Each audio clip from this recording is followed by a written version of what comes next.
Welcome to FSR YouTube channel. Student, आज है हमारे पास जो टॉपिक है वेटलेसनेस इन सैटेलाइट। यानी आपने अक्सर देखा होगा बच्चे सैटेलाइट जो जमीन के गिर्द घूम रहे होते हैं वहां पे बॉडी के अंदर वेटलेसनेस आ जाती है। वो कैसे अक्कर होता है? जैसे फर्ज कीजिएगा ऐसे लग रहा है जैसे कि बॉडी जमीन की तरफ गिर रही है।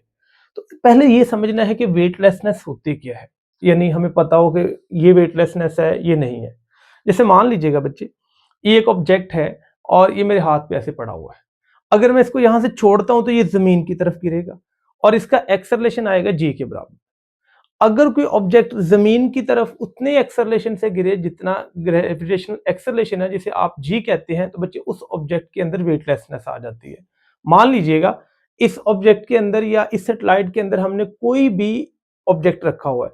जब मैं इसको गिराऊंगा तो इसका एक्सेलरेशन तो जी है, लेकिन इसके अंदर सभी पार्टिकल का एक्सेलरेशन जी है।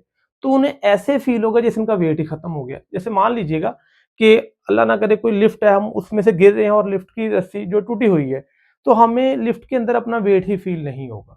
तो हमें ऐसा लगेगा जैसे हमारा weight almost become equal to zero है। तो इस कंडीशन को बच्चों आप लोग कहते हैं वेटलेसनेस।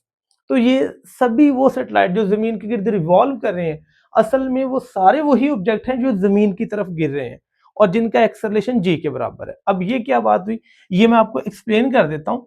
ये एक सैटेलाइट है, ये हमेशा सर्कुलर पाथ में मूव कर रहा है।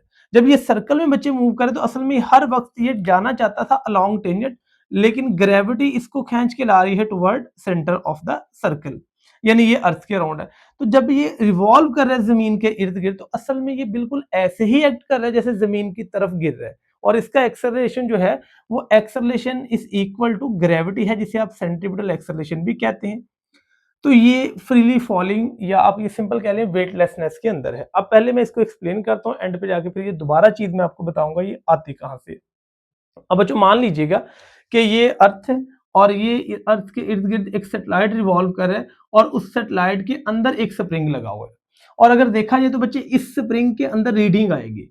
अब इसकी अगर रीडिंग ही जीरो शो हो जाए तो इसका मतलब हमें ये लगेगा इसके अंदर क्या अक्कर होगी, वेटलेसनेस अक्कर हो गई है। पहले इसको समझते हैं। ये ऑब्जेक्ट था, ऑब्जेक्ट का मास है बच्चों स्मॉल एम, जिसे हम कहते हैं ये स्मॉल एम, और ऑब्जेक्ट का वेट लग रहा है एम जी के बराबर डाउनवर्ड डायरेक्शन में। यानी कि स्प्रिंग बैलेंस के साथ हम लोगों ने या मैस स्प्रिंग सिस्टम के साथ हमने एक रस्सी बांधी हुई है और ये बच्चों रस्सी के थ्रू एक मैस एम लगा और इसका वेट है एम जी, जो कि एक्ट कर रहा है डाउनवर्ड, और रस्सी के अंदर एक खिंचाव या टेंशन पैदा जो कि अपवर्ड है। तो यहाँ पे दो तरह की फोर्सेज लग रही है। ये जो टेंशन है ना टी, इसे आप लोग कहते हैं नॉर्मल फोर्स, यानी एफ एन भी कहेंगे टी भी कहेंगे, इसका नाम नॉर्मल फोर्स भी आएगा। अब इस ऑब्जेक्ट के ऊपर दो तरह की फोर्सेज अभी तक लग रही हैं। एक है डाउनवर्ड फोर्स जो कि वेट है, और एक अपवर्ड फोर्स जो कि टेंशन है, जिसको हम लोगों ने नाम देना है नॉर्मल फोर्स का भी। अब ये सारे का सारा सेटअप जो है एक सेटेलाइट के अंदर लगा हुआ है और सेटेलाइट को हमने घुमाना शुरू कर दिया जमीन के इर्द गिर्द। अब अच्छा, जब ये जमीन के इर्द गिर्द घूमेगा तो ये तो सर्कुलर ऑर्बिट में लेट्स सपोज मूव कर रहा है, तो हमें पता है कि जमीन के इर्द गिर्द घूमते हुए बच्चे एक सेंटर की तरफ फोर्स चाहिए। उस फोर्स का नाम आता है सेंट्रीपिटल फोर्स, जिसको आप डिनोट करते हैं एफ सी से। क्योंकि हर वो बॉडी जो सर्कल के अंदर घूमेगी उसे एक फोर्स की जरूरत है, उसका नाम है सेंट्रीपिटल। ये हमने लास्ट लेक्चर में डिटेल से पढ़ा भी हुआ है। अब सेंट्रीपिटल फोर्स अगर होगी तो ये घूम पाएगा, अदरवाइज ये घूमेगा नहीं है। वो भी आगे जाके देख लेंगे वो कैसे आएगी। तो ये थी बच्चे इसकी बेसिक थ्योरी। अब इसको एक्सप्लेन करते हैं। पहले मैं जो पॉइंट लिखा है वो बता देता हूँ। कहता है कि when a satellite is launched, यानी जब आपने किसी सैटेलाइट को बच्चे लॉन्च करना है इनटू इट्स डिजायर ऑर्बिट, यानी जहां पे हम चाहते हैं कि जमीन के इर्द गिर्द घूमे, उसका नाम है desire orbit around the earth, यानी जमीन के इर्द गिर्द। ऑल ऑब्जेक्ट्स इनसाइड इट, यानी जितने ऑब्जेक्ट इसके नीचे हैं, जैसे देखिएगा ये मैस एम जो है ये इस सैटेलाइट के अंदर है, तो वो कह रहा है कि इट एक्सपीरियंस वेटलेसनेस, यानी इनको ऐसा फील होता है जैसे इनका वेट जीरो हो गया है या इसके अंदर जो खिंचाव है वो जीरो पैदा होगा। जब ये टेंशन जीरो हो जाएगी तो हम कहते हैं कि यहाँ पे वेटलेसनेस की कंडीशन अक्कर हो जाएगी। तो ये हमारा पॉइंट है, हमने एक्सप्लेन भी इसको करना है। This occur because a satellite is in a state of freely fall. तो मैंने पहले बताया कि ये सैटेलाइट जमीन के गिर्द बच्चों रिवॉल्व कर रहा है और उतने एक्सेलरेशन से रिवॉल्व कर रहा है जितना एक्सेलरेशन किसका है, ग्रेविटी का। और ये कंडीशन कौन सी होती है, फ्री फॉल की कंडीशन आ जाएगी। कहता है कॉन्टिन्यूसली एक्सेलरेटिंग, और ये हर वक्त एक्सेलरेट कर रहा है किसकी तरफ, टुवर्ड्स द अर्थ सेंटर। तो ये जमीन के सेंटर की तरफ एक्सेलरेट कर रहा है और ये एक्सेलरेशन कौन सा है, सेंट्रीपिटल, जो कि बिकम्स इक्वल टू क्या है, ग्रेविटेशन है। अब जो इसको एक्सप्लेन करते हैं। अब ये देखा जाएगा ये जो ऑब्जेक्ट है ना, इसके अंदर इसके ऊपर बच्चों जो फोर्स डाउनवर्ड है वो वेट है, तो ये force acting on the body inside the satellite. तो सैटेलाइट के अंदर जो बॉडी है उसमें कौन सी फोर्स लग रही है, देखिएगा बच्चों वेट जो है W is equal to mg, जो कि कैसे लग रहा है डाउनवर्ड, और एक नॉर्मल फोर्स है जिसको आपने टेंशन का भी नाम दिया, वो लग रही है अपवर्ड। तो इस ऑब्जेक्ट के ऊपर एट अ टाइम अभी दो फोर्सेस लग रही है, एक डाउनवर्ड वेट और एक अपवर्ड टेंशन। इन दोनों का जो फर्क है ना बच्चे, वो सेंट्रीपिटल फोर्स है, वो हम इक्वेशन भी लिखेंगे। तो यहां मैंने लिखा नॉर्मल फोर्स, जिसको आपने कहा tension in the spring acting upward. तो ये थी बच्चे हमारी थ्योरी। अब आते हैं यहाँ पे, कहते हैं रिजल्टेंट फोर्स। अब बच्चे देखिएगा जो रिजल्टेंट फोर्स है ना, दोनों का डिफरेंस आएगी। कहता है resultant force provide necessary centripetal force. अब देखिएगा, मान ले वेट लग रहा है डाउनवर्ड, टेंशन लग रही है अपवर्ड, सिर्फ समझाने के लिए बता रहा हूं बच्चों। वेट आया 10 न्यूटन का, सिर्फ समझने के लिए, और मान ले बच्चों यहाँ पे लगी है 7 न्यूटन। तो दोनों का डिफरेंस कितने न्यूटन का है, 3 न्यूटन का। तो 3 न्यूटन लगेगी डाउनवर्ड, जो कि नाम है सेंट्रीपिटल फोर्स। इसी फोर्स को आप लोग नाम देते हैं रिजल्टेंट फोर्स। और यही रिजल्टेंट फोर्स बच्चों मैंने बताया प्रोवाइड कौन सी फोर्स करती है, सेंट्रीपिटल फोर्स है। क्योंकि बॉडी ने सर्कल में घूमना है, तो सर्कल में घूमने के लिए एक फोर्स चाहिए, उस फोर्स का नाम है सेंट्रीपिटल फोर्स। तो बच्चों यहाँ पे बात समझ आई कि सेंट्रीपिटल फोर्स असल में रिजल्टेंट फोर्स है।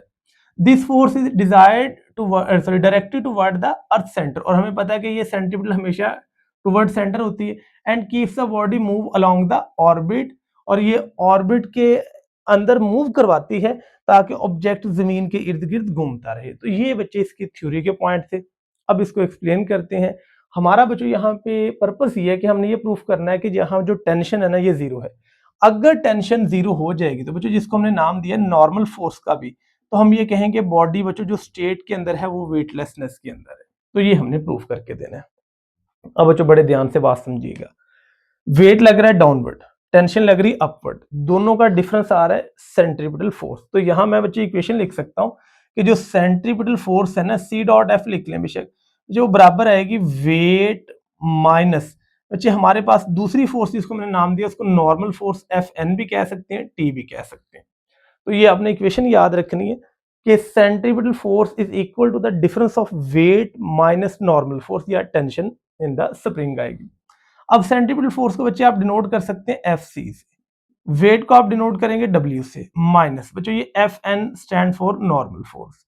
तो हमारे पास जो सेंट्रीपिटल फोर्स है उसका फार्मूला आएगा एम वी का स्क्वायर ओवर आर आ जाएगा, इस इक्वल टू बच्चों वेट आता है हमारे पास एम जी के बराबर, minus F N stand for है नॉर्मल फोर्स। ये बच्चों हमारे पास इक्वेशन नंबर 1 आ गई। यहां तक बच्चों चीजें देख लें। उम्मीद है कि बच्चों आपको यहां तक क्वेश्चन क्लियर हो गया होगा कि हमारे पास जो बच्चों सेंट्रीपिटल फोर्स है इज इक्वल टू आती है वेट माइनस नॉर्मल फोर्स।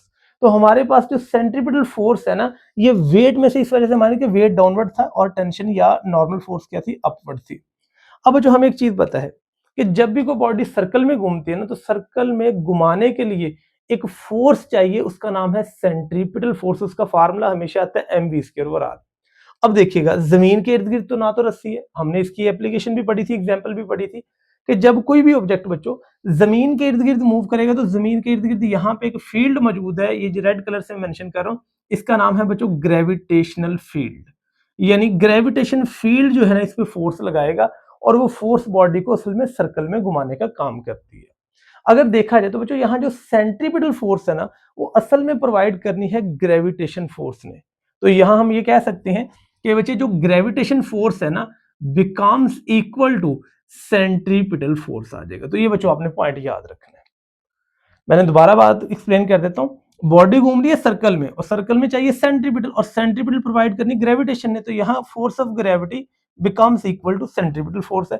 अब हमें पता है कि ग्रेविटेशन का फार्मूला बच्चों आता है एम जी के बराबर, और यहाँ फार्मूला आएगा बच्चों M V square over R के बराबर आ जाएगा। तो ये पॉइंट आप लोगों को उम्मीद है कि समझ आ गया होगा कि centripetal is equal to gravitation. तो यहाँ अगर देखा जाए तो बच्चों एम एम से हमारे पास क्या हो जाएगा, कैंसिल हो जाएगा। तो हम लिख सकते हैं जी इज इक्वल टू आएगा V square divided by R आ जाएगा। यहाँ तक बच्चों चीजें क्लियर हो गई होंगी उम्मीद है।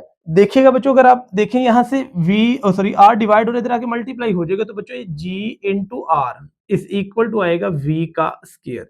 तो ये बच्चे हमारे पास अगर आप यहाँ से जी इंटू आर का स्क्वायर रूट कर लें, दोनों तरफ स्क्वायर रूट करके, तो ये v की वैल्यू है, इसको नाम देते हैं इक्वेशन नंबर 2 का। यहां तक बच्चों चीजें देख लें। दोबारा देख लें, मैंने यहाँ बच्चों gravitation is equal to centripetal किया और यहाँ से v आ गया जी आर के बराबर। इस इक्वेशन 2 को आपने 1 के अंदर पुट कर दें, तो बच्चे पुटिंग 2 इन 1 जब हम करेंगे तो हमारे पास आंसर आ जाएगा, पुटिंग 2 इन 1, हमने इक्वेशन 2 को बच्चों 1 के अंदर पुट कर देना है। तो यहाँ देखिए बच्चों M V square over R, तो v की जगह ये वैल्यू पुट कर दें बच्चों, हमारे पास आंसर आएगा m इंटू जी आर का स्क्वायर रूट और ऊपर बच्चे इसका स्क्वायर हो जाएगा डिवाइडेड बाय आर आ जाएगा, इस इक्वल टू एम जी और ये बच्चों माइनस आएगा एफ एन के बराबर आ जाएगा। तो यहां बच्चे मैंने वैल्यू पुट कर दी v is equal to G R का स्क्वायर रूट, तो वो स्क्वायर स्क्वायर से रूट से कैंसिल हो गया, तो ये आएगा M G R over R आ जाएगा, इस इक्वल टू बच्चों आएगा एम जी और माइनस एफ एन के बराबर आ जाएगा। आर आर से कैंसिल हो जाएगा तो फार्मूला बनेगा M G is equal to बच्चों M G minus F N के बराबर आ जाएगा। यहां तक बच्चों उम्मीद है कि आपने राइट डाउन किया होगा साथ साथ। अब देखिएगा आपने निकालना है एफ एन, तो बच्चे ये नेगेटिव इधर आके पॉजिटिव हो जाएगा और ये पॉजिटिव इधर जाके नेगेटिव होगा, तो हमारे पास आएगा ये वैल्यू इधर आ जाएगी पॉजिटिव, ये उधर जाके नेगेटिव, तो एफ एन बराबर आएगा बच्चों M G minus M G के बराबर आ जाएगा। तो ये एम जी से कैंसिल कर देंगे तो हमारे पास जो नेट फोर्स है बच्चे ये बिकम्स इक्वल टू 0 आ जाएगी। अब देखिएगा अगर फोर्स 0 है इन नेट फोर्स से बच्चे नॉर्मल फोर्स है, नॉर्मल फोर्स 0 आ जाएगी, यानी tension is equal to normal force which becomes equal to 0 होगी। और ये तब हुआ जब बच्चे gravitation force becomes equal to necessary centripetal force थी। अब यहाँ ये समझिएगा इस ऑब्जेक्ट के ऊपर जो टेंशन है ना ये 0 आ जाएगी, जब ये टेंशन 0 आएगी तो यहाँ स्प्रिंग के ऊपर रीडिंग भी शो नहीं होगी, ऐसे शो हो रहा होगा जैसे उस ऑब्जेक्ट का कोई वेट रहा ही नहीं है। तो बच्चे अगर इस ऑब्जेक्ट का कोई वेट ही नहीं रहा तो इसके अंदर तो वेटलेसनेस आ गई, और ये कंडीशन तब अकर होती है जब ऑब्जेक्ट रिवॉल्व कर रहा है जमीन के इर्द गिर्द, और वो एक्सेलरेशन किसके बराबर है, ग्रेविटी के बराबर है। तो जब acceleration becomes equal to gravity है तो बच्चे ये तब ही अकर होगा, अदरवाइज ये अकर नहीं होगा।